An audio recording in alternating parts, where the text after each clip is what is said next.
आज आपण जात आहे साताऱ्यापासून जवळ असलेल्या परळी या गावात. हे सुंदर बाजारपेठेचे गाव उरमुडी धरणाजवळ वसलेले आहे आणि याच गावात आपल्याला पाहायला मिळते ते म्हणजे चालुक्यकालीन केदारनाथ मंदिर. खूप जुने हे मंदिर आहे. या मंदिरात पावसाळ्यात गेला तर आत पाणी पण पाहायला मिळते.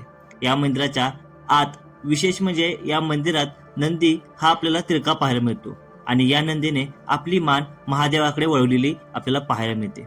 मंदिराच्या बाहेर आले की आपल्याला तुटलेल्या अवस्थेत नंदी दिसतो. तसेच या मंदिराच्या बाहेर आपल्याला खूप प्रमाणात शिलालेख दिसतात. यावरील संपूर्ण माहिती मी माझ्या युट्यूबच्या चॅनलला दिली आहे. युट्यूबला द कारभारी सर्च करा, तुम्हाला माझा चॅनल भेटून जाईल. या मंदिराच्या पुढे 5 मुखी शिवलिंग पाहायला मिळते. तसेच विजयस्तंभ देखील त्याच्या शेजारी आपल्याला पाहायला मिळतो. या मंदिरा शेजारी दुसरे एक मंदिर आहे, परंतु ते पडलेल्या अवस्थेत पाहायला मिळते. तर सातारकर, तुम्ही या मंदिराला भेट दिली आहे का?